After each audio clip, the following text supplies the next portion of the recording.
La première sensation ne fut pas la douleur. Ce fut un son. Un sifflement aigu, strident, presque métallique, comme si l'air lui-même se déchirait au passage de l'eau. Un son de vapeur qui rencontre la peau, un son de cuisson. Ensuite vint l'impact, une vague solide et brûlante qui la frappa de plein fouet à la poitrine, au cou, remontant le long de la mâchoire. Ce n'était pas une éclaboussure. C'était un jet. Large, ciblé, méthodique.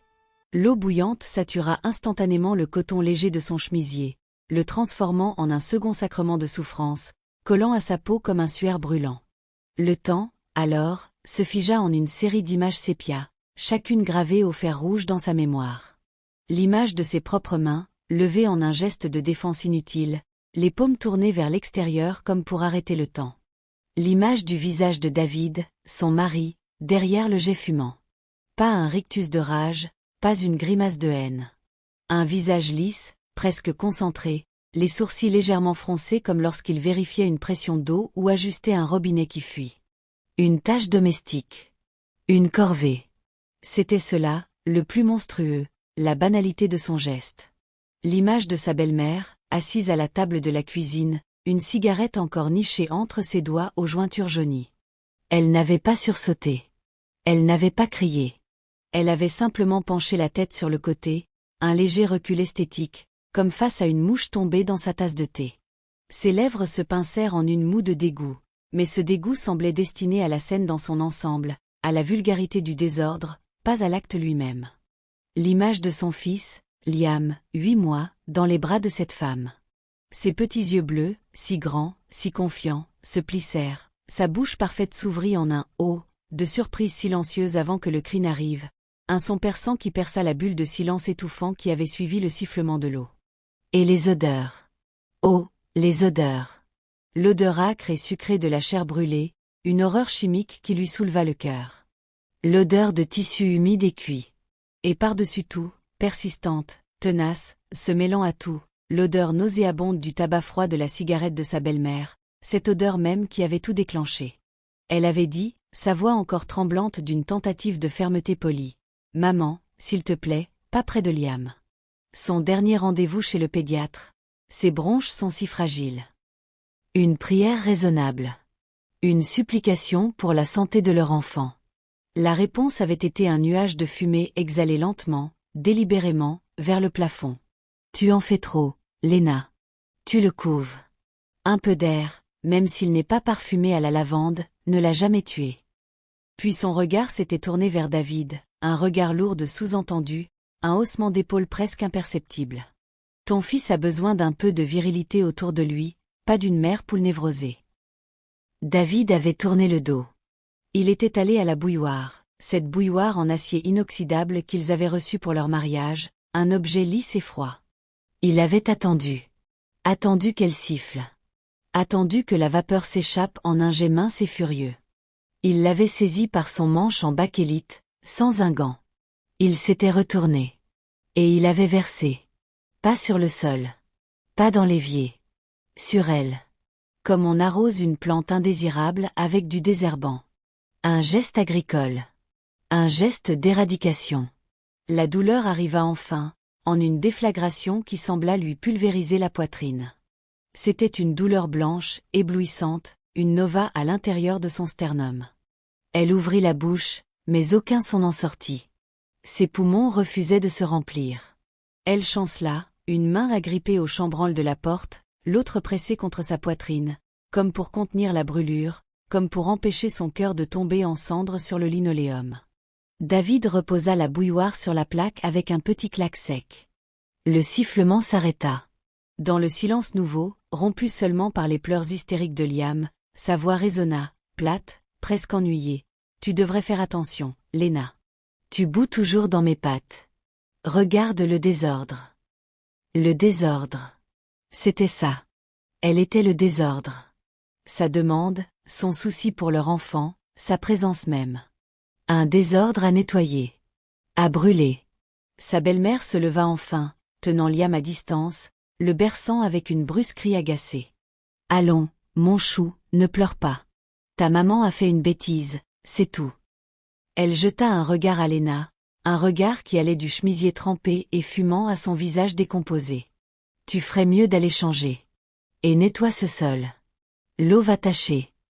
Elles sortirent de la cuisine, laissant Léna seule avec la douleur, la fumée et l'odeur de sa propre peau carbonisée. Elle glissa le long du chambranle, son corps refusant de la porter plus longtemps. Le sol carrelé était d'une froideur obscène contre sa joue. Elle clignait des yeux, essayant de comprendre. Ce n'était pas une dispute. Ce n'était pas une colère incontrôlée. C'était une exécution. Une démonstration de pouvoir. Et la sentence était inscrite, en rouge vif et cloque naissante, sur la carte de son corps. Dans l'ambulance, le monde se réduisit à une symphonie de sensations étrangères. Le grésillement de la radio du conducteur. Le cliquetis des instruments dans leur rangement en aluminium. La douleur était devenue une entité à part, un animal féroce et palpitant accroché à son torse. Les secouristes parlaient avec une douceur professionnelle, leurs mots n'étaient que des sons. Pouls rapides. Brûlures thermiques étendues, thorax et cou antérieur. Leurs mains, gantées de latex, effleuraient sa peau avec une précision chirurgicale, appliquant des compresses stériles imbibées d'un liquide froid qui offrait un répit d'une nanoseconde avant que la brûlure ne revienne, plus vive, comme insultée par ce contact. Une question flotta dans l'air, répétée. « Madame ? Que s'est-il passé ? Comment vous êtes-vous brûlée ?» Sa bouche s'ouvrit. Les vieux automatismes, les réflexes de survie d'une vie entière passée à minimiser, à apaiser, à prendre sur soi, se levèrent comme des fantômes. Un accident. Je suis maladroite. J'ai renversé la bouilloire en passant. C'est de ma faute. Les mots étaient là, sur sa langue, prêts à être servis. Un mensonge réconfortant, un baume temporaire qui permettrait de tout remettre dans l'ordre, de reprendre le jeu, de retourner à cette maison où elle était le désordre. Elle tourna la tête, un mouvement qui lui arracha un gémissement, et son regard rencontra celui du jeune secouriste penché sur elle. Il avait des cernes sous les yeux, mais son regard était clair, attentif, sans jugement. Il attendait.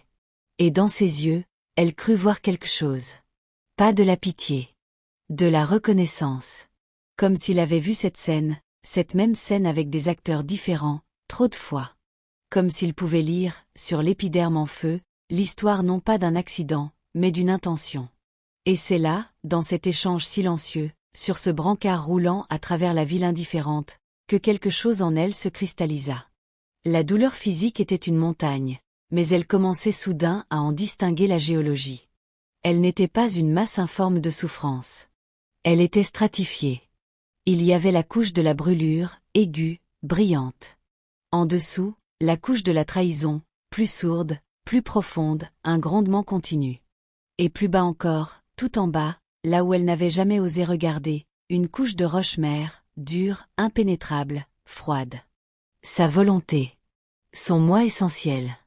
Celui qu'on avait enseveli sous des années de critiques, de petits contrôles, de silence complice, de « tu exagères » et de « c'est pour ton bien ». David n'avait pas versé de l'eau bouillante sur une femme en colère. Il l'avait versée sur une femme qui demandait. Qui osait poser une limite. Il avait cru que la douleur serait un langage universel qu'elle comprendrait enfin. Un langage qui dirait « tais-toi, plie-toi, disparais ». Il avait cru que cette marque serait le sceau définitif de son pouvoir sur elle. Une pensée émergea, non pas comme une épiphanie flamboyante, mais comme le lent soulèvement d'un continent depuis le fond des océans. Une pensée lourde, inébranlable, d'une simplicité terrible. Il s'est trompé. Il ne m'a pas brûlé pour me faire taire. Il m'a brûlé parce qu'il pensait que j'étais déjà incapable de parler. Que mon silence était acquis, éternel. Que j'étais un meuble, un décor. Et on ne négocie pas avec un meuble. On le déplace. On le brûle s'il ne convient plus. Cette roche-mère, en bas, vibra. Elle n'explosa pas. Elle s'éleva simplement d'1 millimètre. Mais ce millimètre changea tout le paysage de son âme. Elle regarda à nouveau le secouriste. Ses lèvres gercées par le choc s'ouvrirent. Sa voix sortit, rauque, à peine audible, mais chaque mot était une brique qu'elle sortait des décombres. Ce n'était pas un accident. Mon mari. Il a pris la bouilloire. Il l'a versée sur moi. Exprès. Les mots, une fois prononcés, cessèrent d'être de l'air. Ils devinrent des objets. Des preuves matérielles qu'elle venait de déposer entre eux. Le regard du secouriste changea imperceptiblement. La douceur professionnelle y était toujours, mais elle était maintenant doublée d'une acuité laser, d'un protocole qui venait de passer en mode alerte maximum. Il hocha la tête, une fois, lentement. D'accord, dit-il, et ce simple mot était une validation, une porte qui s'ouvrait sur un tout autre chemin que celui du retour à la maison. On va s'occuper de vous. Et de votre bébé. Léna ferma les yeux. La douleur était toujours là, l'animal féroce sur sa poitrine. Mais elle sentait autre chose, maintenant. Une étrange froideur au creux de son ventre. Une détermination minérale. Il avait voulu marquer son corps? Très bien. Chaque cloque, chaque rougeur, chaque centimètre de peau morte serait désormais une lettre. Et elle apprendrait à lire cette nouvelle langue. Elle en composerait un récit si précis, si implacable, qu'il résonnerait dans les prétoires et ferait vaciller son monde de mensonges bien rangés. Elle n'était plus la victime qui saignait. Elle était l'archiviste qui commençait sa collecte. La première pièce à conviction, c'était son propre corps. Et elle ne la laisserait à personne d'autre. L'hôpital ne fut pas un lieu de soins, mais une forteresse aux portes blindées de protocoles. Chaque professionnel qui passait le seuil de sa chambre était un nouveau rempart potentiel. L'infirmière des urgences, une femme d'un certain âge aux mains étonnamment douces malgré leur efficacité, fut la première sentinelle.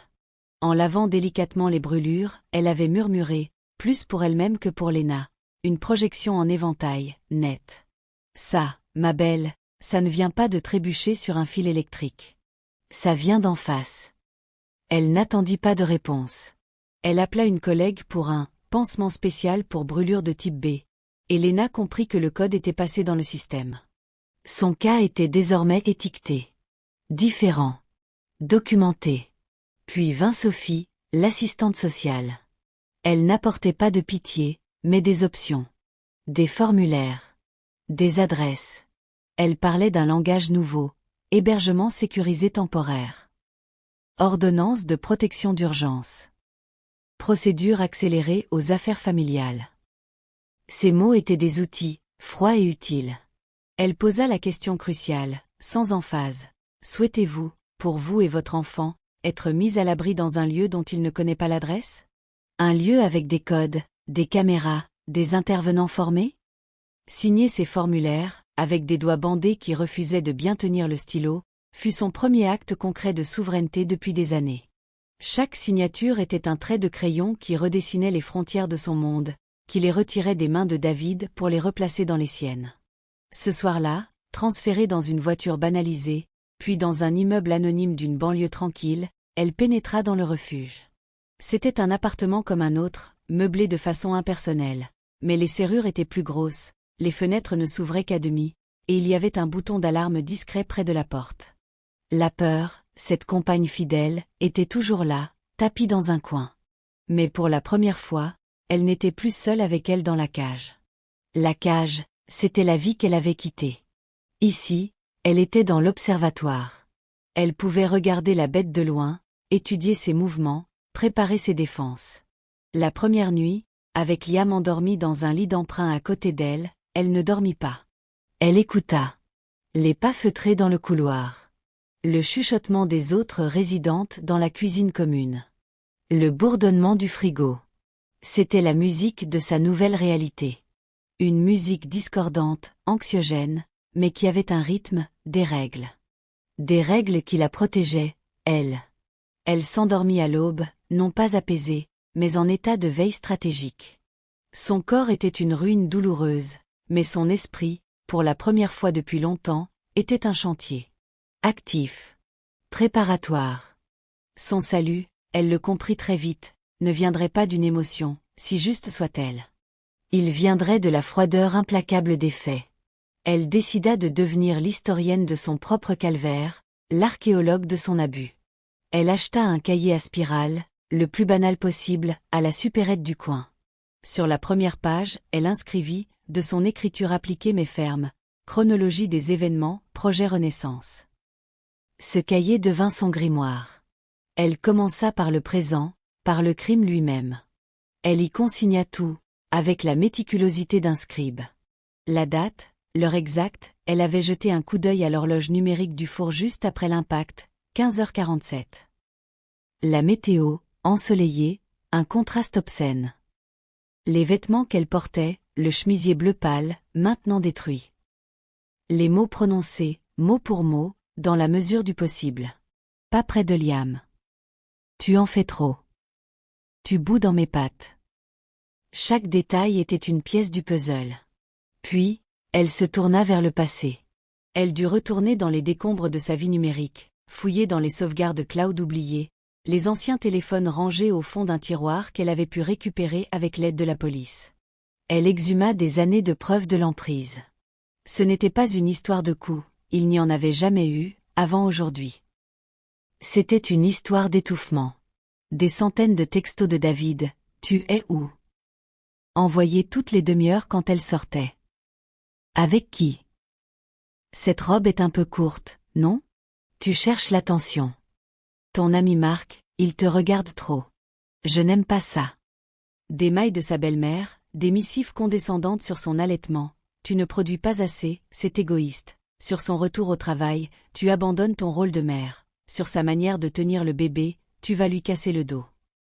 Elle retrouva des photos de sorties avec Héloïse ou d'autres amis. Sorties qu'elle avait dû annuler à la dernière minute parce que David était soudainement malade, ou trop déprimé, pour rester seul. Chaque annulation était une cordelette qui avait lentement tissé le filet de son isolement. La partie la plus difficile fut la documentation physique. Chaque matin, devant le miroir éraflé de la salle de bain du refuge, elle prenait une photo de ses brûlures avec son téléphone. Elle créa un dossier crypté, protégé par un mot de passe que même Héloïse ne connaîtrait pas. Les images étaient horribles. La transformation de sa peau était un film d'horreur en accéléré. La rougeur écarlate des premières heures, les cloques translucides et tendues qui apparaissaient comme des bulles de poison, la peau qui se parcheminait, noircissait par endroits, se craquelait en un réseau de failles douloureuses. Mais elle les regardait. Elle les étudiait. Cette forme en éventail, c'était la signature de David. Une signature bien plus fiable que la sienne au bas d'un chèque. Elle téléchargea des articles médicaux sur les brûlures par projection, imprima des schémas, compila tout cela. Elle enregistra en cachette les commentaires de la médecine légale lors de son examen. Lésion compatible avec un jet de liquide à haute température projeté à faible distance. Absence de lésions d'éclaboussures aléatoires sur les bras ou le visage, ce qui indique une orientation volontaire du jet. Elle poussa l'audace un jour, où sur les conseils de son avocate, elle répondit au téléphone à sa belle-mère qui, croyant l'affaiblir, tentait une manœuvre de réconciliation toxique. « Léna, ma chérie, tout ceci est un malentendu monstre. David est brisé. Il t'aime. Tu brises cette famille. Pense à Liam. Qui va s'occuper de toi, toute seule. Les gens vont penser que tu es folle. Reviens, on en parlera en famille. » La voix était onctueuse, maternelle, et terriblement manipulatrice. Léna garda son calme, marmonna des réponses évasives, et enregistra tout. Cette voix serait, devant un juge, bien plus éloquente que n'importe quel cri. Elle obtint, par requête juridique, les relevés de consommation électrique de la maison. Il montrait un pic net sur la plaque de cuisson, à 15h43, durant exactement le temps nécessaire pour porter à ébullition 1 litre d'eau. Une préparation. Elle rassembla tous les certificats médicaux de Liam, les notes du pédiatre répétant comme un leitmotiv, bronchiolite à répétition. Environnement non-fumeur impératif. Interrogé sur l'exposition possible à la fumée secondaire. Son cahier à spirale se transforma en un classeur épais, organisé par onglet, preuve de l'emprise psychologique. Preuve médicale de l'agression. Preuve de la mise en danger de l'enfant. Témoignages et enregistrements. Ce n'était plus une plainte. C'était un dossier d'accusation. Un monument de papier et de données érigé contre l'oubli et le mensonge. Chaque fois qu'elle ajoutait une pièce, elle sentait un peu plus la peur reculer, remplacée par une froide et puissante certitude. Elle ne demandait plus justice. Elle la construisait, pièce par pièce. Une force solitaire, elle le comprenait, serait toujours vulnérable. Il lui fallait une armée. La première recrue arriva sans être convoquée. Héloïse. Son amie d'enfance, celle dont David avait réussi, avec une habileté diabolique, à la séparer, semant des doutes, racontant des mensonges sur son instabilité. Quand Héloïse avait appris l'hospitalisation par une connaissance commune, elle avait foncé. Elle frappa à la porte du refuge, le visage bouleversé mais les yeux secs et durs comme de l'acier. « C'est fini, Léna », dit-elle simplement en la serrant contre elle, avec une douceur infinie pour ne pas toucher ses blessures. « Tu ne retournes jamais là-bas.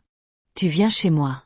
Tout de suite. » Chez Héloïse, Léna trouva bien plus qu'un toit. Elle trouva un quartier général. Héloïse, graphiste indépendante, transforma son bureau en cellule de crise. Elle devint la logisticienne, la garde du corps, la nounou de secours. Elle s'occupait de Liam pendant les rendez-vous juridiques interminables, cuisinait des plats réconfortants, faisait le guet aux fenêtres avec la vigilance d'un sentinelle. Mais surtout, elle fut le témoin de elle, avant. Elle fournit des affidavits détaillés décrivant la Léna d'avant David, une jeune femme brillante, drôle, indépendante, passionnée de photographie, entourée d'amis. Elle décrivit avec une précision chirurgicale le changement graduel. Les sorties qui se raréfiaient, la lumière dans ses yeux qui s'éteignait, ses excuses de plus en plus fréquentes et peu crédibles. « Il a fait de toi un fantôme », dit un soir Héloïse, les larmes de colère finalement venues. « On va te rendre à la vie. Tout entière. » La pièce maîtresse de son alliance fut maître Thierry Vallon, l'avocat spécialisé recommandé par l'association du refuge. Il n'avait rien du chevalier blanc. Petit, méticuleux, vêtu de costumes sombres parfaitement coupés, il ressemblait à un bibliothécaire de haute sécurité. Lors de leur première rencontre, dans son bureau austère, il l'écouta pendant 2 heures sans l'interrompre, prenant des notes sur un bloc légal, ses yeux derrière ses lunettes à fine monture ne trahissant aucune émotion. Il examina son classeur, feuilleta les photos, écouta l'enregistrement de la belle-mère. À la fin, il posa son stylo, joignit ses mains sur le buvard vert. « Madame Lenoir, dit-il, et sa voix était claire, nette, sans inflexion inutile. Nous ne sommes pas face à un cas de violence conjugale, classique, si tant est que ce mot ait un sens. Nous sommes face à une tentative de meurtre par moyen insidieux. L'arme était un objet domestique, banal. L'acte a été commis froidement, sans colère apparente, ce qui indique un contrôle et une préméditation troublants. Le contexte, votre demande légitime concernant la santé de votre enfant et la présence de la belle-mère, qui semble avoir donné son assentiment silencieux, voire son encouragement, ajoute une dimension de coercition et de complicité psychologique. Il parlait comme un mécanicien décrivant le dysfonctionnement d'une machine complexe. Chaque mot était un outil. Nous allons mener une guerre sur 2 fronts. Pénal. Plainte pour torture et acte de barbarie, l'eau bouillante entre dans cette catégorie juridique, et mise en danger délibéré de la vie d'autrui. Civil. Demande de garde exclusive avec suppression de l'autorité parentale pour le père, ordonnance d'éloignement définitive, et demande de dommages et intérêts très substantiels pour préjudice physique, psychologique et esthétique. Votre documentation est exceptionnelle. C'est l'ossature de notre affaire. Désormais, vous n'êtes plus une cliente. Vous êtes ma collaboratrice principale. Nous allons répéter chaque déposition, anticiper chaque argument de la défense, construire un récit si solide qu'il résistera à tout. Êtes-vous prête ? Léna, assise en face de lui, le dos droit malgré la douleur, sentit un frisson non pas de peur, mais de puissance. Il ne la traitait pas en victime fragile, mais en partenaire stratégique. Elle hocha la tête. Oui. Sous sa direction, elle apprit le langage de la loi. Les articles 222 à 3, 222 à 8 du Code pénal. Les notions de préjudice d'agrément, de consolidation de blessure. Elle apprit à répondre aux questions pièges, à ne jamais s'énerver, à toujours revenir aux faits, aux preuves, aux documents. Son esprit, longtemps engourdi par la peur et la soumission, se réveilla, affûté, vorace. Elle n'avait pas une équipe de soutien. Elle commandait une cellule opérationnelle. Et elle en était le centre névralgique, le cerveau froid et calculateur. L'audience aux affaires familiales n'eut rien d'un drame télévisé. Ce fut une partie d'échecs jouée sur un échiquier de chêne ciré, sous la lumière blafarde des néons du tribunal. L'atmosphère était étouffante, bureaucratique. David était là, flanqué de son avocat, un homme à l'allure sûre d'elle. Il était habillé avec une sobriété calculée, costume sombre, chemise bleu pâle, et arborait une expression de contrition résignée, l'homme honnête accablé par la « folie » de sa femme. Sa mère, à ses côtés, portait une robe gris perle et un collier de perles, l'incarnation de la respectabilité blessée. Elle tenait un mouchoir en papier qu'elle portait de temps à autre à ses yeux secs. L'avocat de David ouvrit le bal. Il parla d'un « drame domestique », d'un « accident terrible survenu dans le stress du quotidien ». Il évoqua le « caractère anxieux » de Léna, ses « exigences excessives », elle « isolement » qu'elle s'infligeait. Il suggéra, avec des mots choisis, qu'elle pouvait avoir « provoqué » la situation, qu'elle avait peut-être même « trébuché » contre son mari alors qu'il portait la bouilloire. Une « tempête dans un verre d'eau », devenue incontrôlable à cause de son « imagination fertile » et de « mauvaises influences ». Il présenta David comme un père dévoué, bouleversé, prêt à « pardonner » et à « reprendre une vie normale pour le bien de l'enfant ». Léna écoutait, le cœur battant non pas de panique, mais d'une anticipation froide. Elle regardait Maître Vallon. Il prenait des notes, impassible. Puis ce fut son tour. Il se leva sans hâte, ajusta ses lunettes, s'adressa au juge, une femme d'un certain âge au visage impénétrable. « Madame la juge », commença-t-il, sa voix neutre, presque monocorde. « La défense vous propose un conte. Un conte de la maladresse et de l'hystérie. Je suis ici aujourd'hui pour vous présenter un dossier.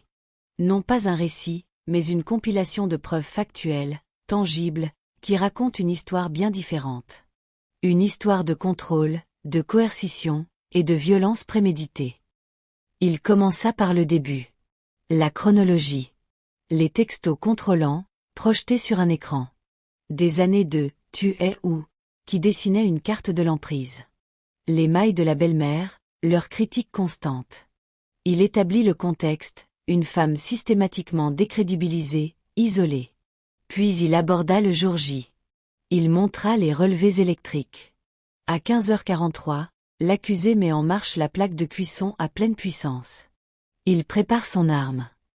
Le mot fit sursauter l'avocat adverse. Arme? Une bouilloire, maître. Un objet domestique détourné en instrument de torture, corrigea Vallon sans élever la voix. Il projeta ensuite la première photo médicale. Agrandie, en haute définition. La brûlure en éventail sur le torse de Léna. Un silence de plomb tomba sur la salle. Le juge ajusta ses lunettes, se pencha en avant. « Observez la forme, madame la juge », continua Vallon. « Nette, orientée. L'expertise médico-légale que nous joignons au dossier, page 87, est formelle. Il s'agit d'une projection dirigée, à faible distance, incompatible avec une chute ou un heurt accidentel. L'accusé n'a pas renversé de l'eau. Il a visé. » Il enchaîna avec l'enregistrement audio. La voix de la belle-mère, doucereuse et venimeuse, résonna dans le prétoire silencieux. « Tu brises cette famille. Personne ne te croira. Qui va s'occuper de toi ?» Léna observa le visage de la vieille femme. La moue de dégoût était de retour, mais elle était teintée de pâleur. Son personnage de matriarche blessé se fissurait. Puis vint le coup de maître, la pièce que même Léna ne connaissait pas. Maître Vallon avait obtenu, par réquisition, l'historique de navigation de l'ordinateur familial pour la journée de l'incident. Madame la juge, à 15h15, soit 32 minutes avant l'agression, une recherche a été effectuée sur cet ordinateur. Il fit une pause, laissant l'attention atteindre son paroxysme. La recherche était la suivante: temps de guérison brûlure second degré thorax. Un souffle collectif fut aspiré dans la salle. David, jusqu'alors immobile, se raidit comme fouetté. Son avocat se leva à moitié. « C'est inadmissible. Cela ne prouve rien. C'était peut-être une recherche pour un autre motif. »« Pour quel motif, maître ?» demanda Vallon avec une fausse curiosité. Préparait-il un exposé scolaire? Consultait-il pour un ami? Non. Cette recherche a été effectuée avant l'incident. Elle démontre une anticipation. Une curiosité morbide sur les conséquences de l'acte qu'il s'apprêtait à commettre.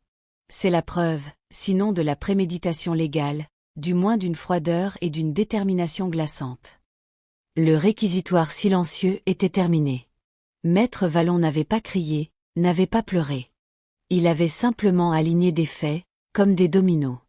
Et il venait de pousser le premier.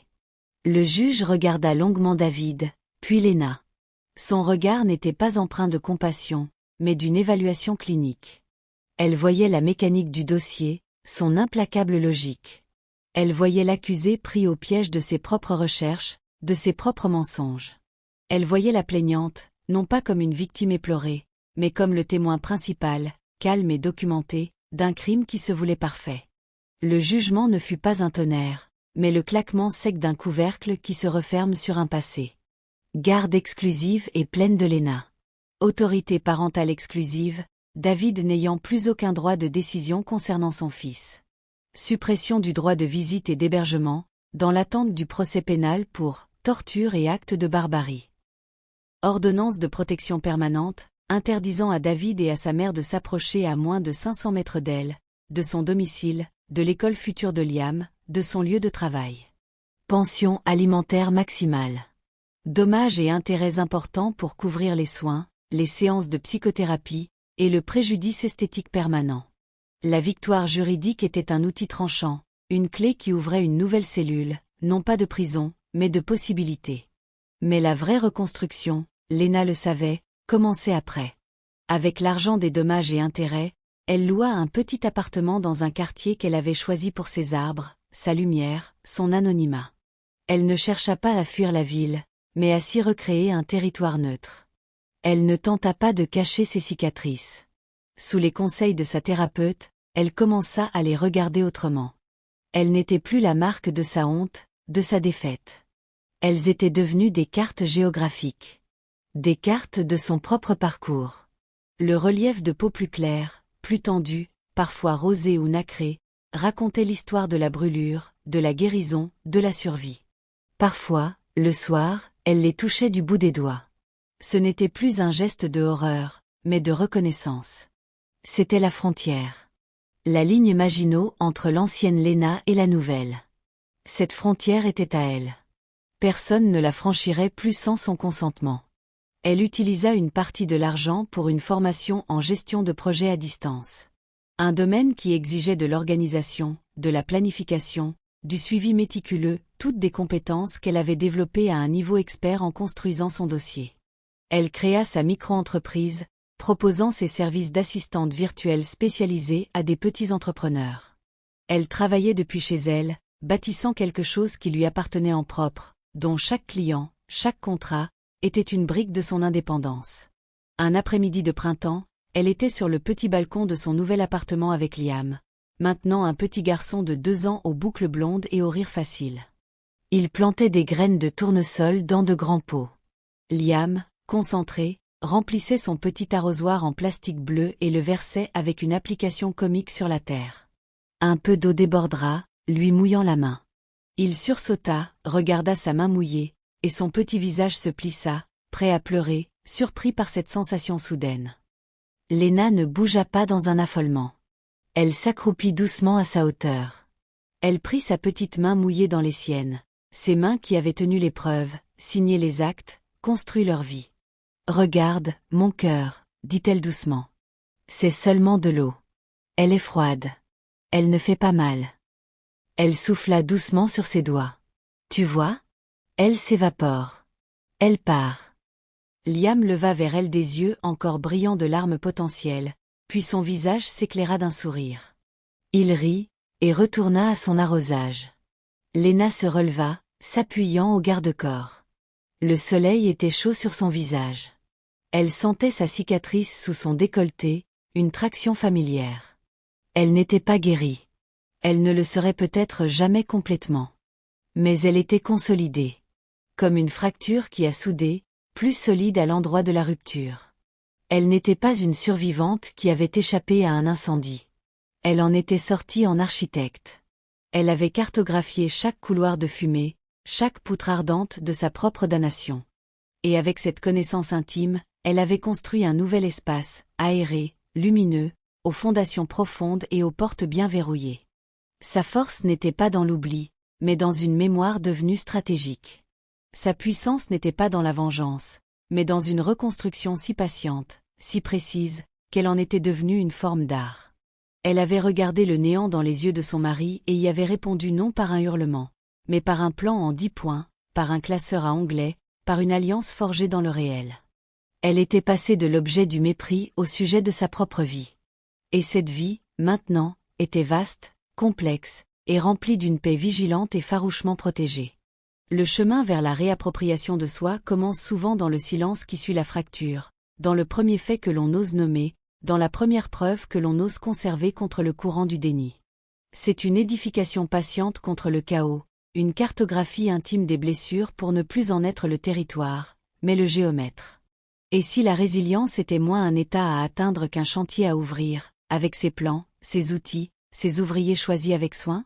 Quel serait, pour vous, le tout premier geste infime, secret, apparemment insignifiant, qui signifierait, ici, je commence à reprendre les mesures de mon propre monde?